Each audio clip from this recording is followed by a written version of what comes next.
Boa tarde. Então, antes de eu começar a minha aula, essa é a nossa última, né? Então, eu queria rapidamente aqui só agradecer vocês, né? Como eu disse aí para a Kelly, a gente tem que enxergar sempre o bom das coisas. E a gente, com certeza, vocês aí tiveram que se reinventar, né? Eu também tive que me reinventar, né? Eu não tinha nunca utilizado esse tipo de plataforma online, né? De ensino à distância, mas eu acho que a gente vai tirar boas lições disso aí, né?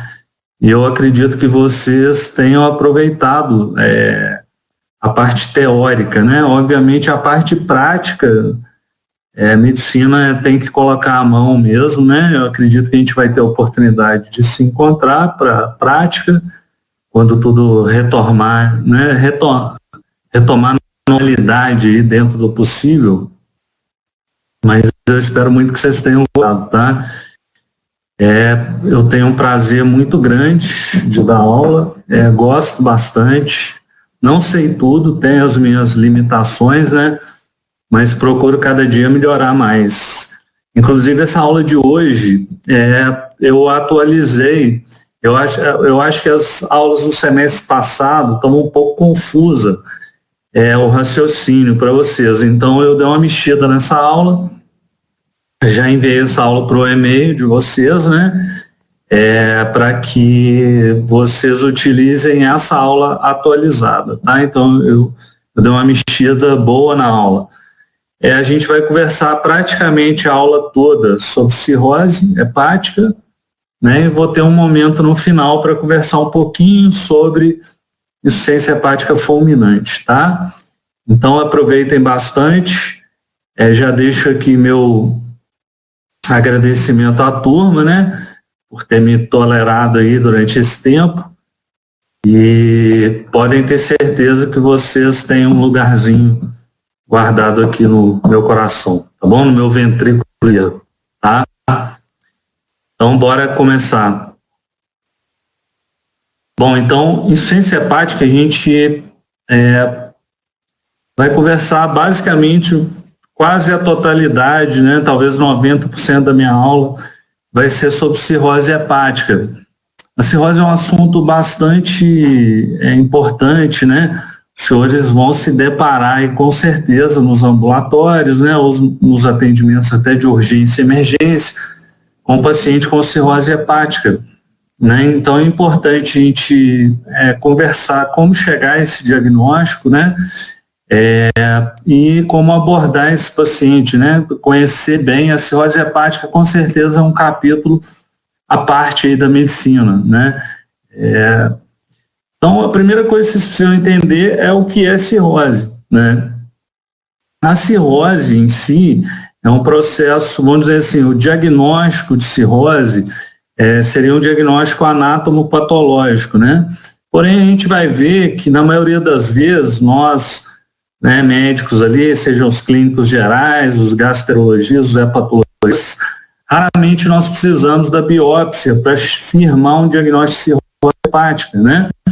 Mas, conceitualmente, é um processo irreversível a princípio, né? Discute-se alguns pacientes com cirrose hepática, com o tratamento da etiologia da causa, se esses pacientes poderiam reverter esse quadro de cirrose, mas, a princípio, o processo de cirrose hepática é um processo irreversível, né? Onde ocorre uma grande fibrose do parênquima hepático, né? Essa fibrose leva à formação, associada a essa fibrose, à formação desses nódulos de regeneração, né? O fígado ele se torna todo nodular e há uma desorganização da arquitetura do fígado, levando à perda da função hepática, né? Então, há uma desorganização da arquitetura lobular do fígado, né? E vascular, o que leva esse paciente a ter perda da função hepática. Isso é a cirrose, né? Porém, na prática, como eu disse, apesar desse diagnóstico ser um diagnóstico histopatológico, né, a gente firmaria através da biópsia hepática, na imensa maioria das vezes a gente não necessita da biópsia para fechar esse diagnóstico, ou seja, o diagnóstico de cirrose hepática na maioria dos pacientes nada mais é do que um somatório de uma história clínica compatível, né? É um exame físico compatível com insuficiência hepática, a gente vai ver isso ao longo da aula, imagem, né, e laboratório. Então, quando a gente soma, né, no paciente dados de história, de anamnese, de exame físico, de laboratório e de imagem, a princípio a gente consegue fechar o diagnóstico de cirrose hepática sem que haja necessidade da biópsia hepática exclusivamente para eu afirmar o diagnóstico de cirrose. Bem, existem inúmeras etiologias de cirrose, né? Muito comum o leigo, né? Ele acreditar que cirrose hepática a única causa é o álcool, né? Não, existem várias causas, né? Várias etiologias aí que a gente tem que investigar nos pacientes, né? Porque algumas dessas etiologias de cirrose são tratáveis, né? Então, por exemplo, o vírus, então o vírus da hepatite B e da hepatite C, né? São vírus hepatotróficos que levam, né? Podem levar ao longo da sua evolução no paciente a um quadro de cirrose hepática, né? O vírus delta, o vírus D aqui, né? É um vírus defectivo. Vocês vão aprender em infectologia ou hepatologia que ele só acomete pacientes com infectados com o vírus B, né? O vírus D, para ele sobreviver, ele precisa da presença do vírus da hepatite B. Mas são doenças, então, que podem levar a cirrose ao longo da sua evolução. O álcool, né? A ingesta elevada de álcool, né? Acima de 60 gramas por dia para a mulher e acima de 80 gramas por dia de álcool para o homem, né? Num período prolongado, aí 5 a 10 anos, pode levar ao quadro, né, final aí de fibrose intensa e cirrose hepática. Algumas drogas, alguns medicamentos, como por exemplo o antipertensivo aqui, a metildopa, né, um antiarrítmico, a amiodarona, o imunossupressor aqui, o metotrexato, né, são drogas aí bastante comuns serem usadas no dia a dia, podem no seu processo ali de hepatite medicamentosa, né, de levar um processo inflamatório crônico no fígado, por exemplo aqui a metildopa e a amiodarona, principalmente levando a esteatose, né, a doença gordurosa no fígado, esses pacientes correm o risco, né, de desenvolver cirrose hepática, tá?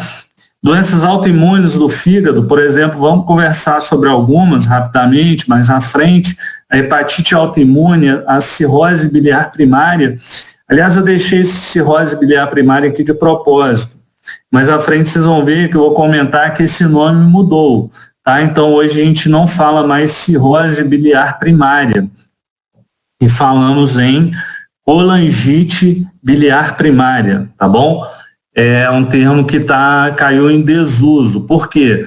Nem todo paciente que tem cirrose biliar primária, ele tem cirrose de fato, né? Então eu tenho vários pacientes no consultório, por exemplo, com colangite, né, com cirrose biliar primária, antigamente chamada cirrose biliar primária, que não tem cirrose. Eles têm um processo inflamatório, alguns têm até fibrose hepática, mas não desenvolveram ainda um quadro de cirrose. Então esse nome aqui mudou para colangite biliar primária, tá? Doenças metabólicas do fígado, sobrecarga de ferro, como a hemocromatose, sobrecarga de cobre, como a doença de Wilson, né? Deficiência de alfa-1 antitripsina, esteatohepatite não alcoólica.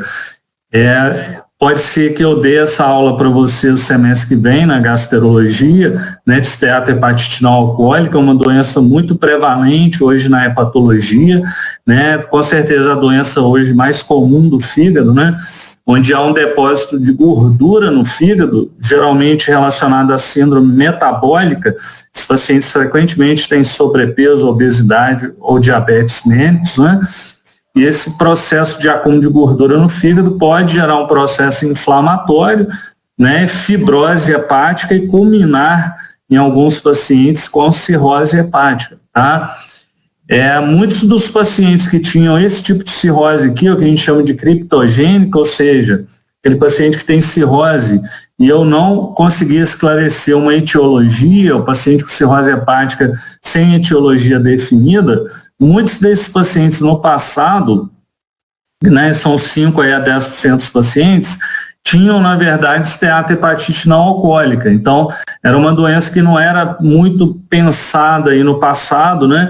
É um tema na hepatologia relativamente mais recente, né? Muitos desses pacientes tinham síndrome metabólica, evoluíam com cirrose hepática e eram dados como cirrose criptogênica. Porém, muitos deles tinham esteatohepatite não alcoólica. Algumas doenças na infância, né, são bastante raras, por exemplo, tirosinemia, galactosemia, né, podem levar, são erros inápticos aí do metabolismo, podem levar a cirrose hepática na sua evolução, tá? É uma doença que é colangite esclerosante, né, uma doença colestática do fígado, né, que leva a colestase, associada à retocolite ulcerativa em alguns pacientes, né?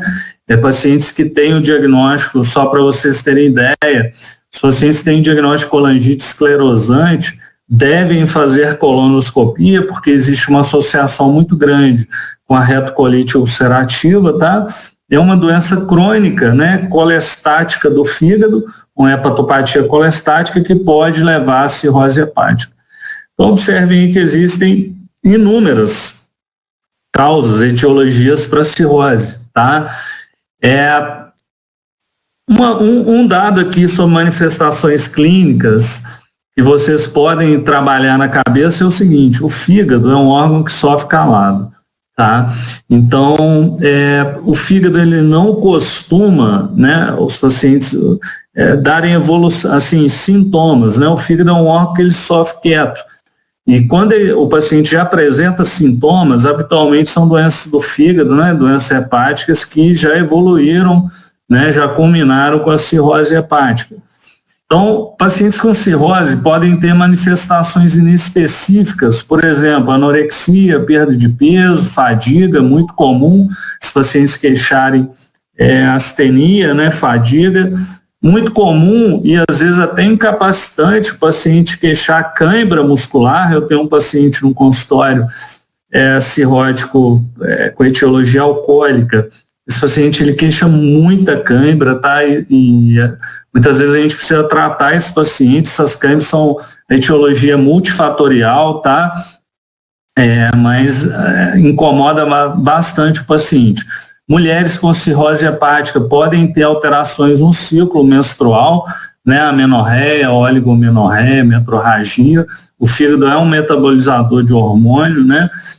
Os homens podem queixar impotência sexual, redução da libido, né? Isso se dá no homem muito por um hipogonadismo, né? Esses pacientes têm os pacientes têm um hipogonadismo, muitas vezes tem hiperestrogenismo, né? O estrogênio é alto, e eles podem ter esse tipo de queixa. Infertilidade, tá?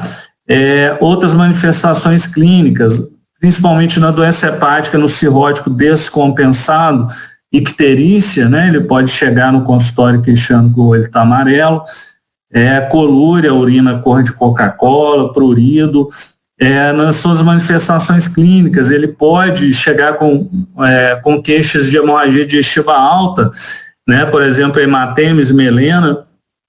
Isso pode acontecer, às vezes a gente pegar um paciente com quadro de hemorragia digestiva alta, fazer a endoscopia, visualizar varizes no esôfago, né? E ao investigar a causa da hipertensão portal, chegar a um diagnóstico de cirrose hepática, né? Que é a maior causa de hipertensão portal.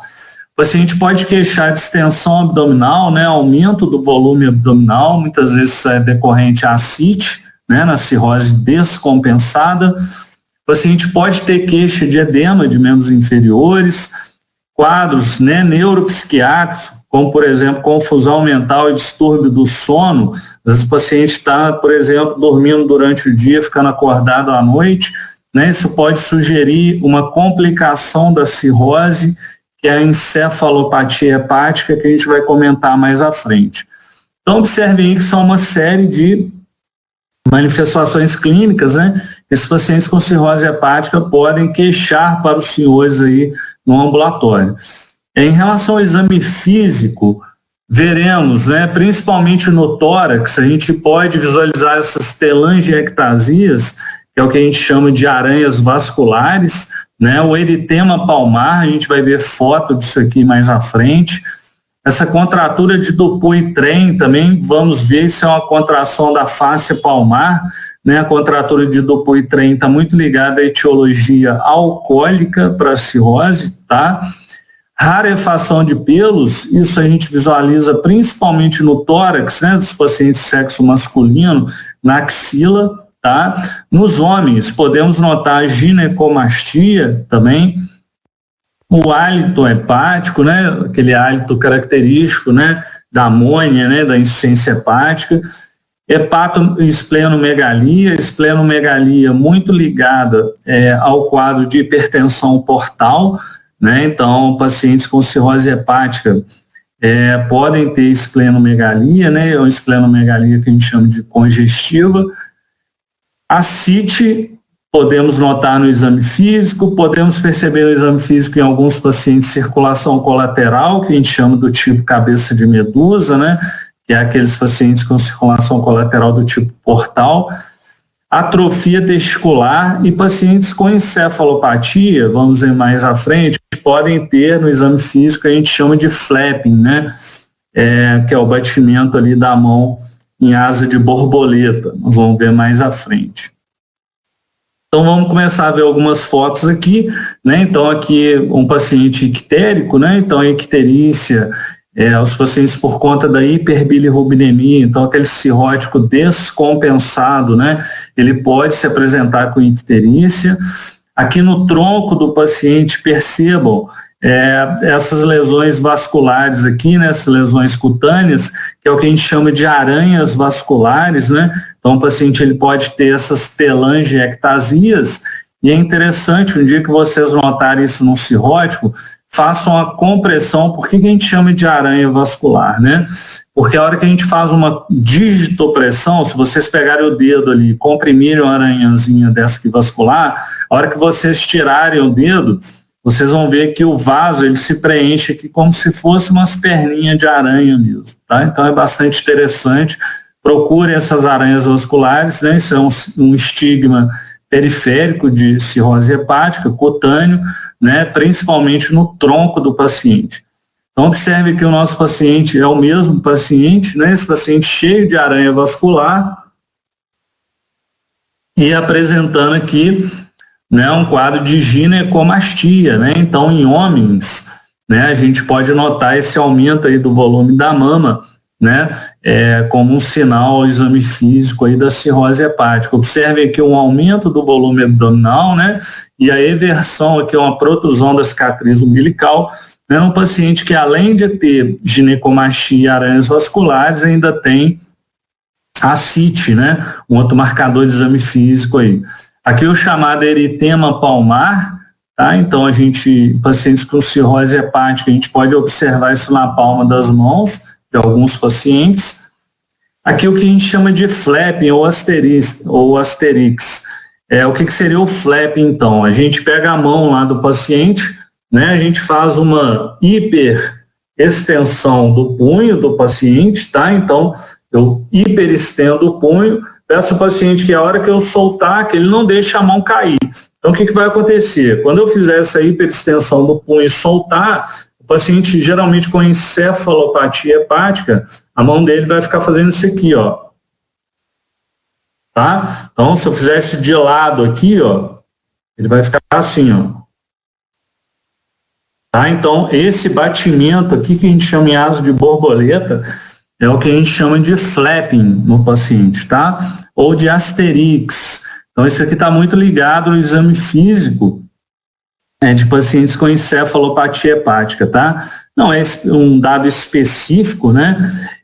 Nem tão sensível. Alguns pacientes com encefalopatia hepática mais avançada podem, como hepático, por exemplo, costumam não apresentar, ou encefalopatia muito inicial, que a gente chama de grau 1, às vezes o paciente não tem flapping, mas isso pode ser um dado aí a favor, né, de um diagnóstico de cirrose hepática descompensada. Bom, conversamos então sobre manifestações clínicas, né? Como eu disse, o diagnóstico, habitualmente cirrose Coleta da história, exame físico, associado a alterações de laboratório e de imagem. Bem, quais são essas alterações de laboratório? Então, prestem atenção nessas 3 primeiras, que estão marcadas aqui com esse asterisco. Por que estão marcados de asterisco? Porque é o que a gente chama de função hepática, né? Então, a função hepática laboratorialmente é bilirrubina, albumina e RNI. Então, esses pacientes com cirrose hepática, principalmente, né, mais avançada, cirrose hepática descompensada, eles apresentam aumento da bilirrubina, né, uma redução da albumina. A albumina é uma proteína produzida no fígado, né, então hipoalbuminemia, e uma elevação do RNI ou um prolongamento do tempo de protrombina. Por quê? Tanto o RNI quanto o tempo de protrombina visualizam a via extrínseca da coagulação, né? E na via extrínseca existe a participação de fatores dependentes da vitamina K, né? Então, a maioria dos fatores de coagulação, né, a imensa maioria deles, são produzidos no fígado, tá? Então, os pacientes com cirrose hepática descompensada costumam ter bilirrubina alta, albumina baixa e um RNI elevado com prolongamento do tempo de protrombina. Podem ter citopenias no hemograma, tá? Então, presença de anemia, leucopenia, plaquetopenia. Essas alterações do hemograma são multifatoriais, mas estão relacionadas muitas vezes à hipertensão portal, tá? E ao quadro de hiperesplenismo, né? Então, é muito comum pacientes com fibrose hepática avançada terem plaquetopenia, plaqueta baixa, tá? Elevação de aminotransferase, as elevações de TGO e TGP na cirrose hepática são pequenas, né? São elevações bem leves, tá? E geralmente existe na cirrose um predomínio da TGO sobre a TGP. Então, a relação TGO-TGP pode ser maior do que 1, tá? Independente se é etiológico alcoólico ou não, né? Os pacientes com cirrose costumam ter a TGO acima da TGP, tá? Uma elevação maior da TGO. Elevações de gama-GT e fosfatase alcalina, essas elevações costumam ser elevações leves, tá?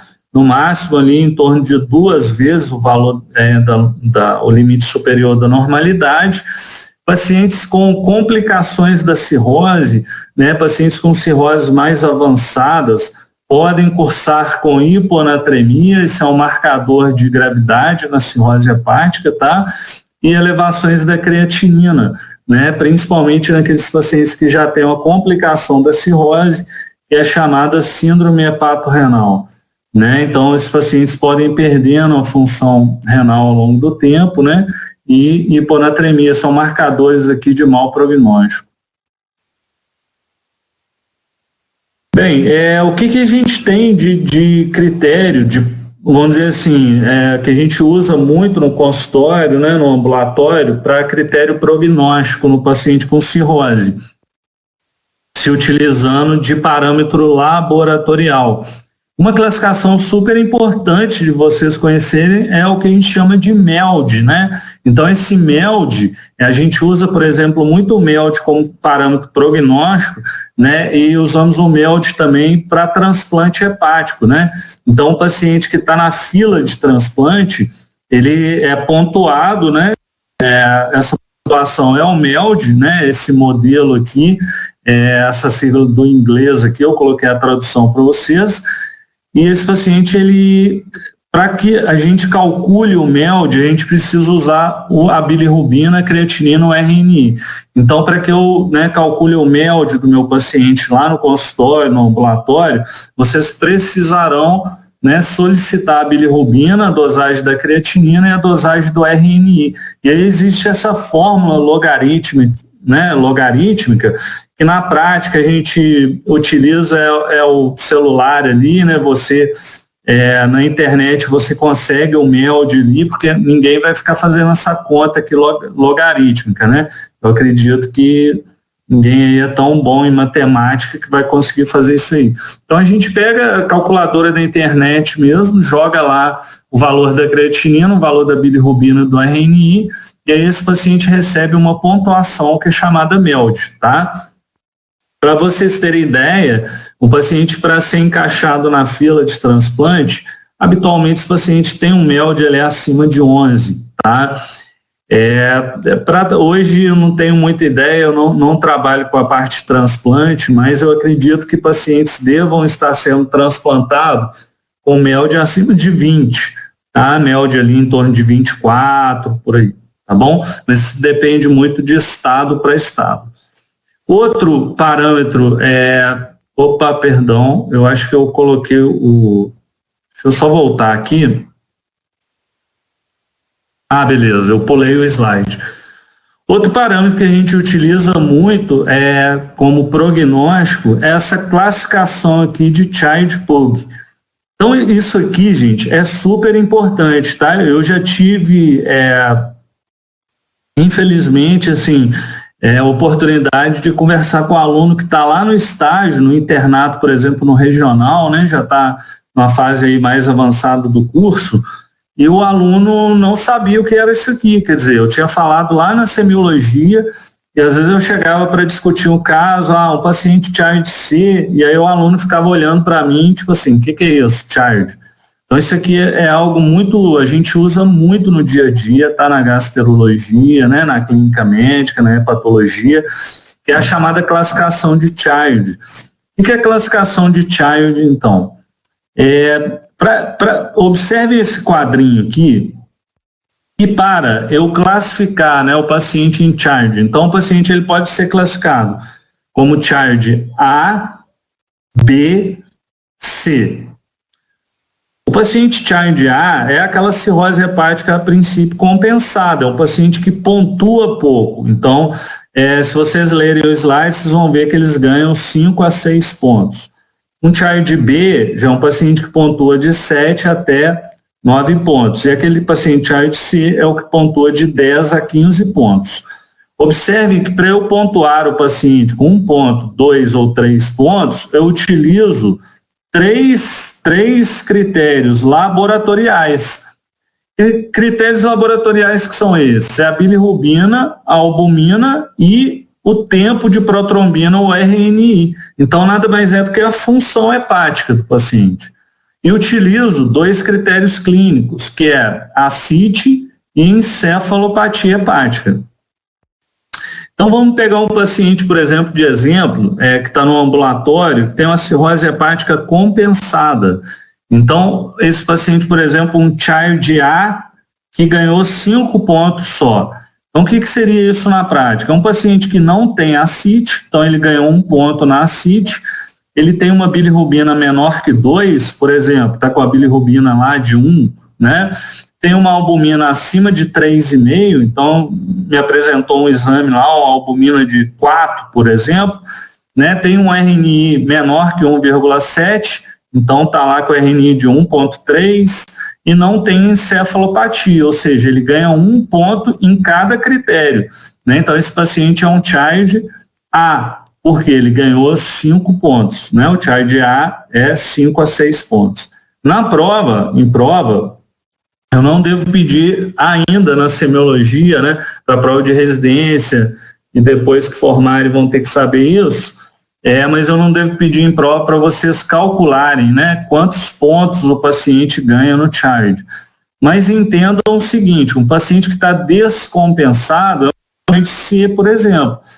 Então vamos pensar um paciente que tem uma ascite tensa, né, uma ascite de grande volume, que está lá com a bilirrubina de 4, que tem uma albumina de 2,6, por exemplo, que é menor que 2,8, que está com RNI alterado de 2,5 e que tem uma encefalopatia avançada. Esse paciente, quer dizer, ele ganha muito ponto, né? É um Child C. Então, quando esses pacientes ganham mais do que 10 pontos, né, já são Child C. Então, entendam que um Child A é um paciente com cirrose mais compensada. Né? Um paciente Child C já é um paciente que tem uma função hepática muito ruim, né? Ele já, funcionalmente, ele é um paciente ruim, né? Ele tem uma insuficiência hepática importante, tá? Então, esse Child aqui é super importante, deem valor a isso, né? Olhem isso com calma, porque vocês vão usar muito no dia a dia depois que formarem, tá? Bem, alterações de método de imagem. Então, a gente já conversou aqui sobre dados de anamnese, conversamos sobre dados de exame físico, né? E agora vamos conversamos sobre dados de laboratório, né? E agora vamos conversar sobre dados em exame de imagem. Então, o que eu posso visualizar no exame de imagem? Por exemplo, esse exame costuma, na maioria das vezes, ser suficiente o ultrassom, um ultrassom do abdômen superior. O que a gente pode ver no ultrassom, ou seja, na tomografia, na ressonância, que me sugira que o paciente tem cirrose hepática? Então, um fígado heterogêneo, um fígado todo nodular, né? Um fígado reduzido de tamanho, principalmente nas fases mais avançadas da cirrose hepática, né? O fígado, no exame de imagem, no paciente cirrótico, pode ser tanto aumentado de tamanho normal ou reduzido de tamanho, tá? Mas há uma tendência em pacientes com cirrose mais avançada, ao longo do tempo, desse fígado reduzir de tamanho, tá? Normalmente ele tem os bordos irregulares, tá? Ecogenicidade aumentada, ultrassom, atrofia do lobo direito e muitas vezes hipertrofia do lobo caudado ou do lobo esquerdo, tá? Esse é um dado também que sugere hepatopatia crônica, cirrose, né? Então, um paciente que já tem um lobo direito atrofiado, né, que tem hipertrofia do lobo caudado, do lobo esquerdo. Presença de ascite pode ser vista ao exame de imagem, né, ultrassom, tomografia ou ressonância. O hepatocarcinoma, né, que é o câncer primário do fígado, né, que geralmente surge no paciente cirrótico, né,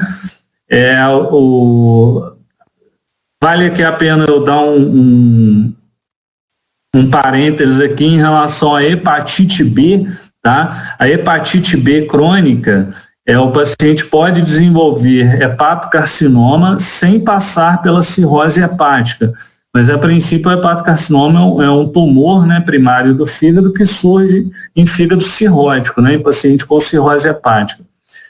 Outra coisa que a gente pode ver nos métodos de imagem, principalmente, né, no ultrassom com Doppler ou na angiotomografia, angiorressonância, trombose de veia porta, né, que pode se estender para a esplênica e para a mesentérica superior.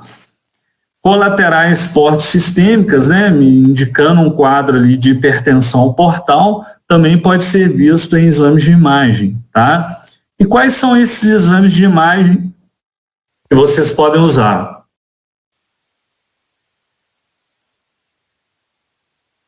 Então, vamos lá.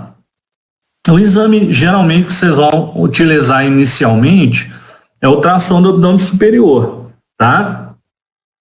Então, o ultrassom do abdômen superior pode mostrar todas aquelas alterações do slide anterior, né? O ultrassom do abdômen superior com Doppler, quando que a gente usa isso aqui? Quando eu suspeito, por exemplo, de trombose da veia porta, porque o Doppler, ele vai me analisar o fluxo de sangue dentro dos vasos, né? Então, eu utilizo quando eu quero avaliar a trombose de veia porta. O ultrassom com Doppler pode me dar dados sobre hipertensão portal, né? O ultrassom com Doppler pode me dar dados sobre o fluxo de sangue para o fígado, né? Se esse paciente tem um fluxo, eu comentei isso na última aula, hepatopetal ou muito hepatofugal, né? Que é um critério de mau prognóstico.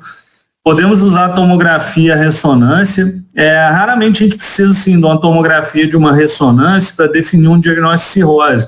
A princípio, o ultrassom de abdômen já dá as informações. Mas, por exemplo, quando a gente tem um nódulo hepático suspeito para hepatocarcinoma, o carcinoma hepatocelular, aí é interessante vocês lançarem mão da tomografia e da ressonância do abdômen. A gente vai falar nisso mais à frente. E um outro exame que surgiu, né, vamos dizer assim, mais recente, já tem um tempo, mas é uma coisa que a gente tem usado agora, relativamente recente, é um exame chamado elastografia hepática. Elastografia é um exame, geralmente, que pode se basear em ultrassom ou em ressonância, tá? Na maioria das vezes a gente utiliza elastografia hepática com o método ultrassônico, então é como se fosse um ultrassom do fígado. Esse ultrassom ele mede a rigidez do fígado. Por quê? Quando o fígado ele tem muita fibrose, né, então vamos dizer assim, a fibrose em excesso, né, o caminho final dela é a cirrose hepática, a elastografia é capaz de medir por método ultrassônico ou por ressonância o índice de rigidez hepática. Então, o fígado cirrótico ele fica muito rígido, tá, por conta da cirrose, né, por conta da fibrose. Então, o fígado cirrótico, cheio de fibrose muito intensa, ele vai ficando um fígado muito rígido, né, e isso pode ser medido pela elastografia. Um método que a gente usa muito na prática de elastografia por ultrassom é um exame chamado FibroScan, tá? Talvez algum dos senhores já tenha ouvido falar nesse exame. E chegamos no final aqui em relação à biópsia hepática. Então, apesar do diagnóstico ser, né, de cirrose ser um diagnóstico fundamentalmente anatomopatológico, raramente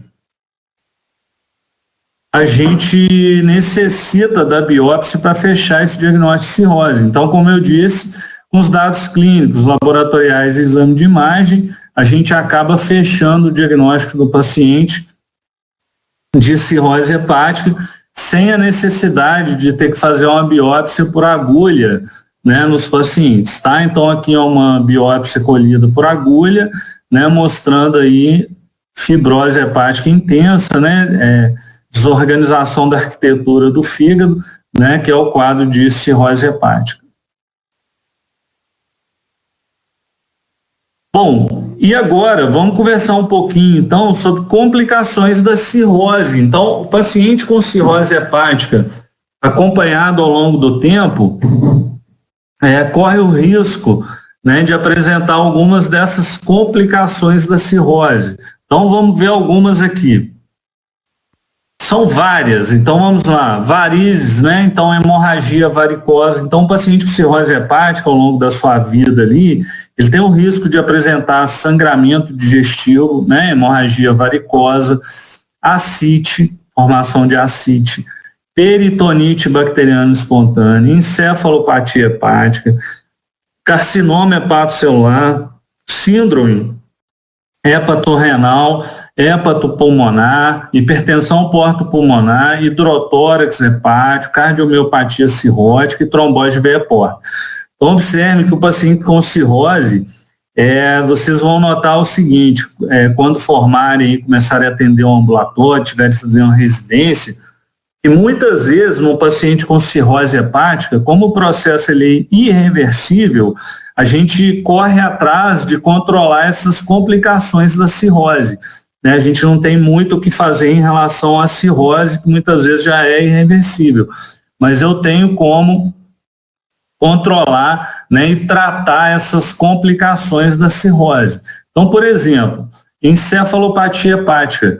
Né? O que é encefalopatia hepática? Então, é um quadro neuropsiquiátrico, é aquele paciente que é portador de cirrose hepática, né, portador de cirrose hepática, ou até, né, num quadro de insuficiência hepática fulminante, num quadro agudo, esse paciente começa com um quadro geralmente confusional. Então, o paciente ele vai ficando confuso, vai ficando sonolento, né, um paciente que está alternando o ciclo sono-vigília, então ele dorme de dia, fica acordado de noite, podendo chegar até o extremo da encefalopatia hepática, que é o coma hepático. Tá? A principal substância implicada na encefalopatia hepática é a amônia. Tá? E lembrem que a amônia é um produto de degradação de proteínas. Tá? Então, essa amônia é absorvida num paciente sem cirrose. Essa amônia, passando pelo fígado, ela entra no que a gente chama de ciclo da ureia, né? Então, o paciente, essa amônia é depurada no fígado e é transformada em ureia, né, para ser excretada. Nos pacientes com cirrose hepática, essa amônia passa direto pelo fígado, né, não é metabolizada no ciclo da ureia, atinge o sistema nervoso central do paciente com cirrose hepática e leva a um quadro neuropsiquiátrico, né, de confusão mental. vários fatores precipitam a encefalopatia hepática no paciente, tá? Então, esses fatores estão listados aqui, ó. Quando vocês já estiverem formados atendendo um paciente com encefalopatia hepática, então, eu estou lá no regional, por exemplo, no hospital regional, atendi um cirrótico, um paciente que tem um diagnóstico de cirrose hepática. Esse paciente está com um quadro confusional, não está falando nada com nada, está confuso, está sonolento. Eu vou ter, a primeira coisa que eu vou ter que pensar nesse paciente é qual a causa daquela encefalopatia. Por quê? Muitas vezes eu corrigindo a causa da encefalopatia hepática, eu melhoro o paciente. Vamos dar um exemplo para vocês aqui, ó, diurético. Diurético pode ser uma causa, às vezes o paciente ele tem um quadro de ascite, está tomando diurético e fez a encefalopatia hepática. Às vezes, só o fato de eu suspender o diurético do paciente, ele melhora o quadro de encefalopatia hepática. Às vezes, um paciente, por exemplo, tem um quadro infeccioso, por exemplo, está com ascite e tem infecção do líquido acítico. O paciente tem lá uma peritonite bacteriana espontânea. Às vezes, é aquele processo infeccioso que está levando a encefalopatia hepática.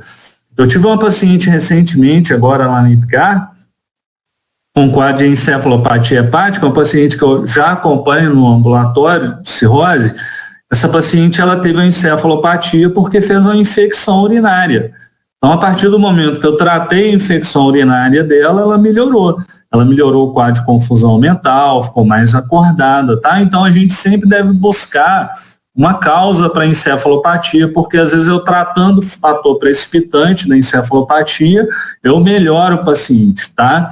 Hemorragia digestiva é o fator mais comum, Então, pacientes que têm hemorragia digestiva, chegaram no pronto-socorro, por exemplo, com hematêmese, são cirróticos, eu devo ficar de olho nesse paciente, porque ele pode desenvolver um quadro de encefalopatia hepática, tá?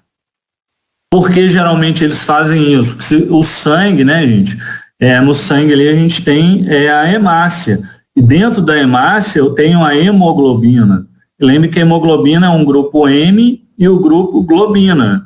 Globina é proteína, é aminoácido. Então, na hora que esse sangue ele cair no tubo digestivo do paciente com cirrose, ele for metabolizado no tubo digestivo, como tem muita globina, vai se gerar muita amônia. Tá? Então, esse paciente que tem hemorragia digestiva cirrótica no pronto-socorro, ele tem o risco de apresentar um quadro de encefalopatia hepática. Tá? Observe nesse gráfico aqui, em relação à encefalopatia hepática, só para vocês entenderem o que o paciente costuma apresentar.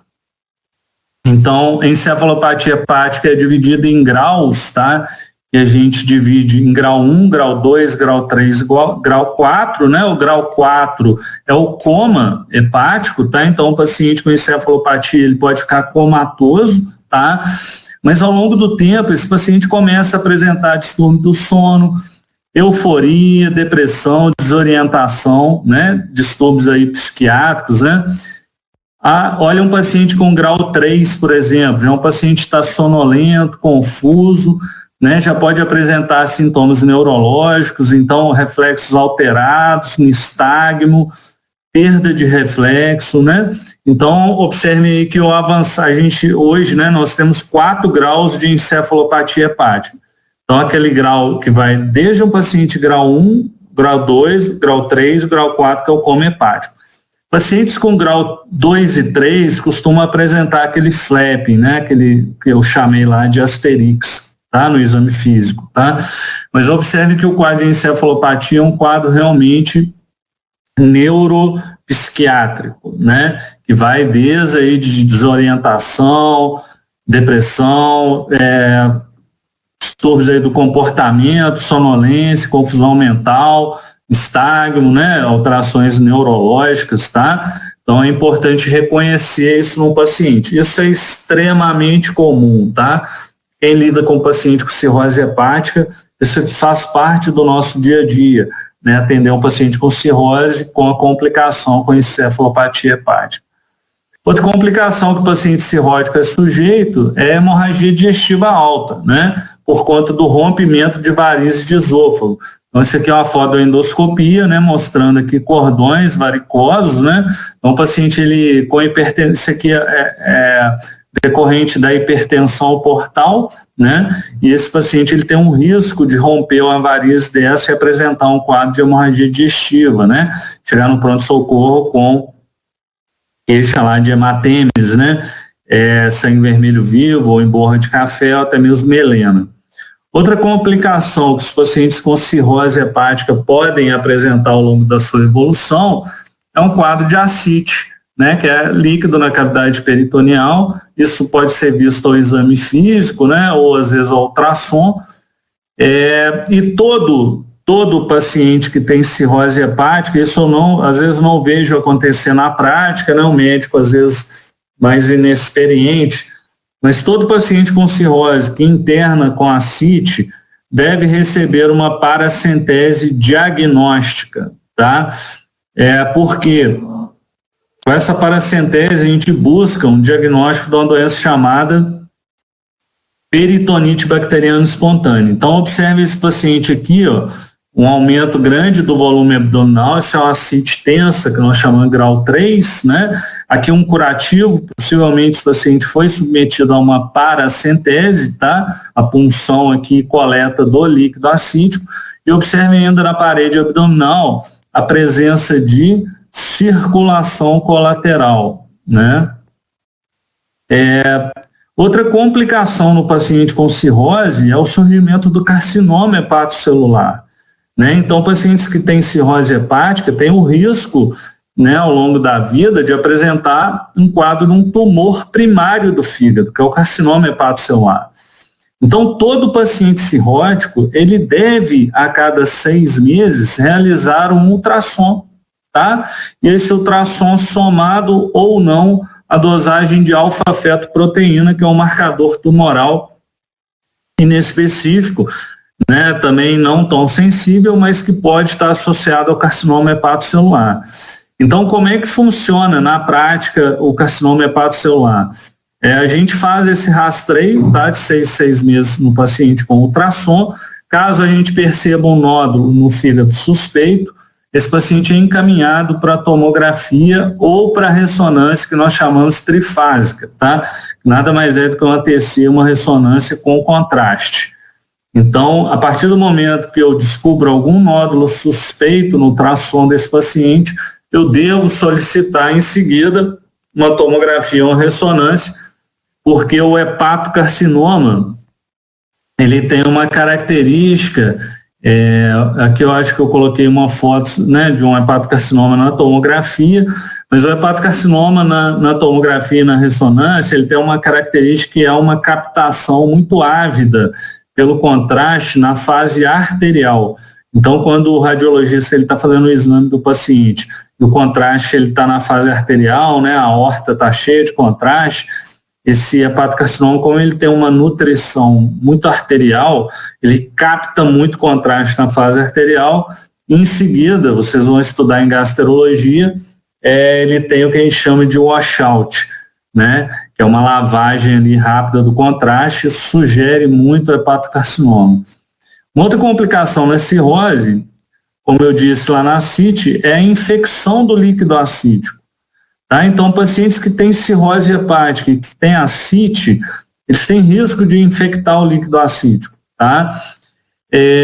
O diagnóstico dessa doença, da peritonite bacteriana espontânea, que a gente trata com antibiótico, né? Muitas vezes com reposição de albumina, vocês vão aprender isso na gastro, a gente precisa fazer uma paracentese diagnóstica. Então, se eu fiz a paracentese, eu acho que eu comentei isso na aula de ascite, né, esse paciente tem mais do que 250 polimorfonucleares por milímetro cúbico no líquido acítico, eu fecho o diagnóstico nesse paciente de peritonite bacteriana espontânea, tá bom?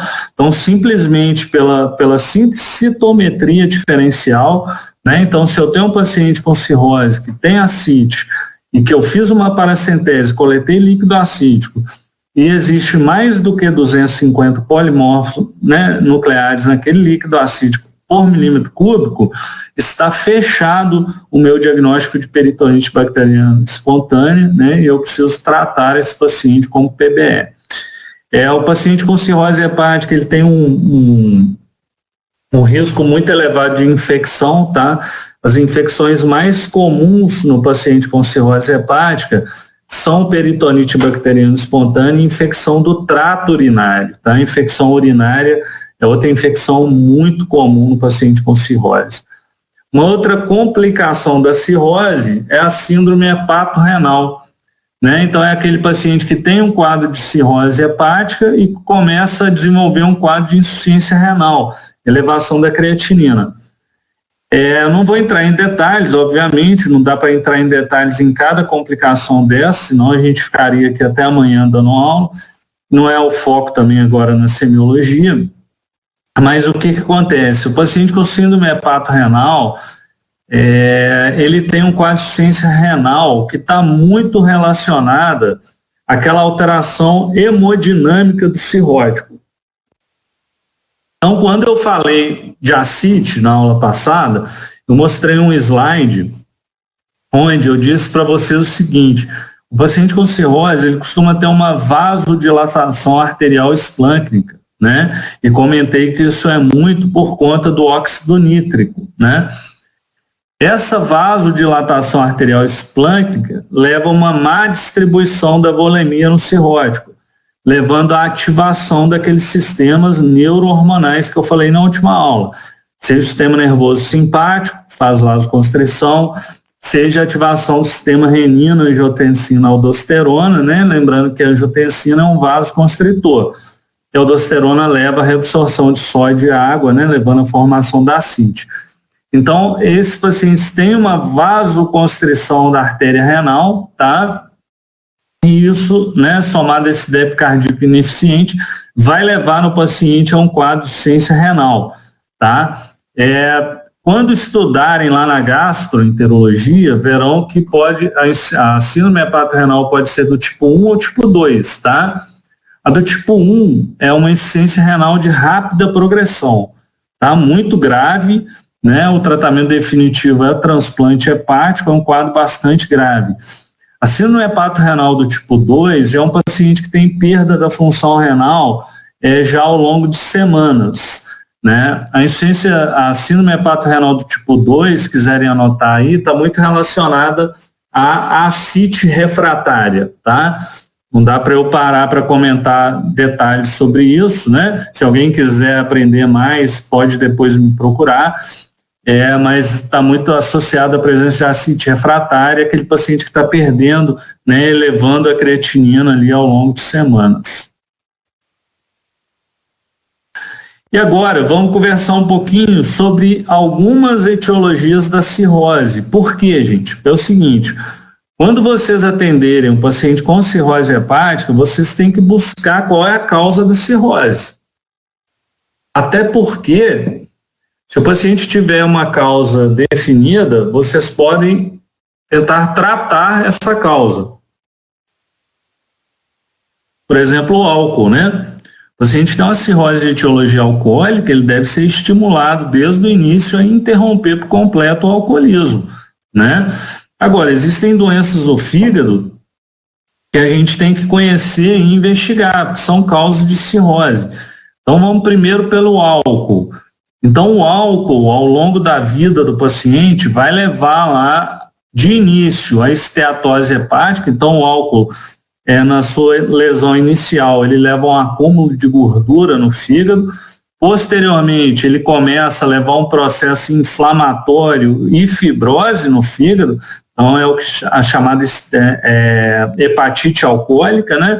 E, no fim, né, quando essa cirrose... quando essa fibrose, né, se tornar muito intensa e desorganizar a arquitetura do fígado, o paciente vai apresentar um quadro de cirrose hepática. Existem alguns dados de exame físico que podem me sugerir a etiologia para o álcool, tá? Então, o paciente ele pode me contar isso na anamnese, né, que ele tinha um consumo ali muito elevado do álcool, mas habitualmente a gente vê paciente desnutrido, né, de aparência maltrapilha, né, os pacientes alcoólatras. O crescimento da parótida pode ser notado no exame físico, esse entumecimento da parótida está muito relacionado à etiologia pelo álcool. Aquela contratura chamada contratura palmar de Dupuytren. Eu vou mostrar uma foto para vocês. Presença de neuropatia, né, pelo álcool, pancreatite crônica associada, né, pancreatite crônica tem como principal etiologia o álcool. Então, observem nessa foto aqui, o paciente aqui com a contratura da face palmar, né, principalmente aqui do quarto, quinto dedo, isso é chamado contratura palmar de Dupuytren, está muito relacionado à etiologia alcoólica na cirrose. Alguns achados de laboratório sugerem doença hepática alcoólica, por exemplo, macrocitose, né? O álcool, ele é uma causa de anemia macrocítica. Então, às vezes a gente pega um paciente que está bebendo, né, que tem um relato de consumo elevado do álcool, e às vezes ele tem um VCM no hemograma alterado, né, aumentado. Lembrem lá que o VCM aumentado é o que me fala sobre macrocitose. Elevação de gama-GT, o álcool eleva bastante a gama-GT de forma isolada, né, sem elevação conjunta da fosfatase alcalina. O álcool eleva desproporcionalmente a TGO sobre a TGP, então a gente geralmente pega esse predomínio da TGO sobre a TGP. Alterações metabólicas, por exemplo, aumento de triglicérides, aumento do ácido úrico, né, o ácido úrico elevado é uma das grandes causas de gota, né, é o alcoolismo, baixa do potássio, baixa de magnésio, né, hiperglicemia, isso tudo aqui está muito relacionado à hepatopatia alcoólica. Então, às vezes a gente pega um paciente no consultório que nem tem um quadro cirrótico ainda, mas é um paciente que está bebendo muito, né, ele tem um consumo muito elevado, né, nocivo ali do álcool, e às vezes a gente vê essas alterações no exame de laboratório desse paciente. Tá? Mostrando que esse paciente está com um consumo ativo do álcool. Os pacientes podem chegar a ser internados com quadro de hepatite alcoólica, né, onde já existe um processo inflamatório muito grande do fígado. Então, os pacientes podem ter febre, leucocitose, né, e é um quadro que a gente chama de hepatite alcoólica, né, onde existe um grande processo inflamatório no fígado. O paciente geralmente com histórico de grande ingesta etílica. Tá? Os pacientes podem entrar em síndrome de abstinência alcoólica, né, agitação psicomotora, sudorese, hipertensão, né, um quadro bem... Muitas vezes a gente precisa, às vezes, internar esse paciente. Alguns casos a gente considera até corticoide, tá? Um quadro de hepatite alcoólica. Outras etiologias, então vamos conversar sobre algumas aqui autoimunes. Então, tudo que eu marcar aqui com vocês, guardem. Então, por exemplo, hepatite autoimune. O que vocês precisam conhecer de hepatite autoimune? Bom, hepatite autoimune, então, é uma doença que, se não for identificada e tratada, pode evoluir rapidamente para cirrose. Tá? Então, geralmente é comum em mulheres, observem aqui mulheres jovens, né? Geralmente no exame que a gente chama de eletroforese de proteínas. Os pacientes têm hipergamaglobulinemia, costumam ter o FAM positivo, principalmente na hepatite autoimune do tipo 1. Não costumam ter sintomas, tá? Esses pacientes, o sintoma mais comum é só uma fadiga, né? É a paciente queixando ali que está com um quadro de fadiga, de astenia. E o exame de laboratório que a gente pede desses pacientes é o anticorpo antimusculo liso. Como o quadro de hepatite autoimune, né, o próprio nome fala, é hepatite, quando a gente desconfia desse diagnóstico? Quando há elevação das transaminases. Então, quando a gente vai investigar alterações de TGO e TGP elevadas, tá? E aí o exame que a gente solicita é o anticorpo antimusculo liso. Então, se eu suspeito que aquela cirrose hepática foi por hepatite autoimune, é interessante eu pedir do paciente, né, na busca da etiologia, a dosagem do FAM, do anticorpo antimusculo liso, eletroforese de proteínas e tal. Essa é uma doença biliar, uma doença colestática, então a gente suspeita desse tipo de doença quando o paciente nos procura com grandes elevações da fosfatase alcalina e da gama-GT, tá? 90% são mulheres, né? Uma doença que ocorre numa faixa etária dos 40 ali aos 60 anos, E observem aqui no próximo slide que o exame que a gente pede na prática laboratorial é o anticorpo antimitocôndria. Então, quando eu suspeito, né, num paciente de colangite biliar primária, normalmente a gente suspeita por conta dessa investigação de fosfatase alcalino em gama-GT elevada, o exame a ser pedido é o anticorpo antimitocôndria, tá? Alteração de exame físico que pode ser visualizado, eu vou mostrar no próximo slide, é a presença de chantelasmas, tá? Que são essas lesões aqui de pele, geralmente visualizada na pálpebra do paciente, tá? Então, esses chantelasmas costumam estar associados, né, à colangite biliar primária, que, como eu disse, no passado era chamado de cirrose biliar primária, esse nome mudou, né?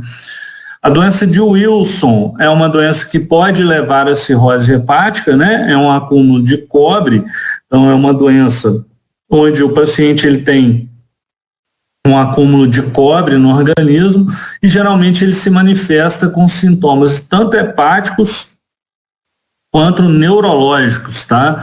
Esses pacientes podem ter quadros neurológicos também. São indivíduos mais jovens, tá? O exame que a gente pede na prática é a dosagem da ceruloplasmina, que é uma proteína que transporta o cobre, e a ceruloplasmina costuma, nos pacientes com doença de Wilson, vir baixa, tá? E podemos pedir o oftalmologista para examinar o paciente na procura desses anéis, a gente chama de anéis de Kaiser-Fleischer, tá? Então eu vou mostrar uma foto aqui. Então esse anel mais periférico aqui, tá? Visualizado em pacientes com doença de Wilson, né? Essa doença por acúmulo de cobre. O anel de Kaiser-Fleischer ele é muito frequente, principalmente em pacientes que têm sintomas neurológicos, tá? Tem doença de Wilson e tem sintoma neurológico. A hemocromatose é uma doença hereditária, genética, né, onde o paciente ele tem uma absorção muito grande de ferro no intestino, então ele tem um acúmulo muito grande de ferro no organismo, e esse ferro pode se acumular em diversos órgãos, tá? Fígado, coração, hipófise, gônadas, pâncreas. E no fígado, esses pacientes podem desenvolver ao longo da vida um quadro de cirrose hepática, tá? Então, as manifestações clínicas aí são bem variadas e o que a gente usa de laboratório para pensar nesse diagnóstico é a dosagem do índice de saturação de transferrina e de ferritina, né? Então, esses pacientes com hemocromatose hereditária, né, a suspeita é num paciente, geralmente do sexo masculino, né, que tem uma elevação muito pronunciada do índice de saturação de transferrina e uma elevação associada da ferritina. A gente pode fazer pesquisa genética, essa doença é uma doença genética, hereditária, né? Então a gente tem a oportunidade no dia a dia, na prática, de pedir a pesquisa dessas mutações aqui do gene HFE, né? Para se avaliar a presença de hemocromatose hereditária, tá? É uma doença, então, onde ocorre um grande acúmulo de ferro no organismo. Só para vocês terem ideia, o tratamento é bastante simples, na maioria dos pacientes, envolve a sangria. Então, esse paciente, por exemplo, a cada semana, ele vai lá num posto de coleta de sangue, né, e tira lá, por exemplo, 500 ml de sangue, e despreza esse sangue. Então, o tratamento é um tratamento relativamente simples, né? A gente consegue diminuir esse estoque de ferro do organismo, prescrevendo para o paciente sangrias. E para a gente chegar ao final da aula, deve ser agora mais 2 slides, possivelmente só. Eu vou conversar um pouquinho sobre insuficiência hepática fulminante, ou seja, aquele paciente que tem alguma condição que acomete o fígado, né, e que leva à perda da função hepática de uma forma aguda, né, fulminante. Então, é uma síndrome onde você tem um quadro súbito e intenso de destruição do parênquima hepático. As causas mais comuns de insuficiência hepática fulminante são hepatites virais e drogas, tá? Principalmente drogas aí, o paracetamol, né, é uma droga muito implicada em insuficiência hepática fulminante, tá? Mas eu já vi insuficiência hepática fulminante por outras causas, por exemplo, doença de Wilson, hepatite autoimune, pode, na sua apresentação, ao invés de dar aquela apresentação mais crônica, né, levando ao longo do tempo até a cirrose hepática, essas doenças, como doença de Wilson, hepatite autoimune, pode ter uma apresentação com insuficiência hepática fulminante. O paciente já abre o quadro muito grave, né, com a perda muito importante do parênquima hepático. O que vai marcar o quadro de insuficiência hepática fulminante é o surgimento de encefalopatia hepática, tá? Então, aqui são as diversas causas, né, de insuficiência hepática fulminante, tá? Esses pacientes normalmente vão apresentar um quadro de icterícia, distúrbio de coagulação, hipoglicemia. O fígado, ele é um grande armazenador de glicose, né? Ele participa de grande parte ali do metabolismo da glicose, acidose metabólica. Então é um quadro bastante grave. Esse paciente geralmente tem que ser manejado no CTI, né? E o tratamento desses pacientes muitas vezes é o transplante hepático, né? Então, esse paciente ele acaba passando na frente de outros pacientes, ele tem prioridade na fila de transplante, né, por conta de ser um quadro fulminante. Então, o tratamento de um quadro de insuficiência hepática fulminante, muito frequentemente, é a necessidade do transplante do fígado, tá? E esses pacientes acabam indo para o CTI. Hoje existem quadros já relatados também, né, de insuficiência hepática fulminante com ervas, né, chás. Existe, por exemplo, caso na literatura, eu não tenho nada contra, mas, por exemplo, com Herbalife, né, tipo pacientes que fizeram quadro de insuficiência hepática fulminante, tiveram que ir para transplante. Drogas, eu já vi casos, por exemplo, com reposição de androgênio, né? Eu me lembro há mais ou menos uns 2 anos, um paciente que tinha feito uso por conta de malhação, de academia, né? Uma dose muito alta de androgênio injetável. Esse paciente evoluiu com quadro de insuficiência hepática fulminante, mas graças a Deus saiu bem, só com tratamento de suporte, não foi transplantado, tá? Pessoal, então com isso a gente encerra, tá? Eu volto com vocês nesse slide, tá? Eu sei que a nossa vida tá tudo muito nebuloso, né? Mas a gente vai precisar nesse momento realmente desenvolver essa característica aí de resiliência, né? De saber resistir a essas adversidades aí e sem desenvolver qualquer doença física, mental, né? Entrar em algum quadro aí de ansiedade, depressão, né? Tem muita gente aumentando o consumo, por exemplo, de álcool, né? Tabagismo. A gente tomar cuidado com isso aí, porque tudo vai passar, tá? Eu tenho uma esperança muito grande nisso aí e que a gente vai poder se reencontrar e a minha turma de prática aí, né, a gente poder treinar um pouquinho na prática, né, tudo que a gente conversou aqui durante o curso todo, tá? Então, fiquem com Deus, foi um prazer realmente dar aula para vocês, né? Eu estou passando uma fase feliz da minha vida, eu vou deixar para contar isso para o final, minha turma de prática já sabe disso, né? Minha esposa está grávida, está no inicinho da gestação, está com 12 semanas, então esse ano vai ser um ano bastante especial para mim, tá bom? Tenho muito orgulho de vocês, estudem bastante, segunda-feira a gente tem uma prova vocês terão prova, né, versão sobre o abdômen, da minha parte só vai cair o abdômen, né, não vai ter nenhuma questão a respeito de cardiovascular ou do respiratório, tá bom? Obrigado aí pelos parabéns aí, com certeza eu tô bastante feliz aí, né? Dezembro deve vir aí ou um menininho ou uma menininha, né? Quando nascer eu falo com vocês, tá bom? Muito obrigado, fique com Deus. Tchau. Obrigado.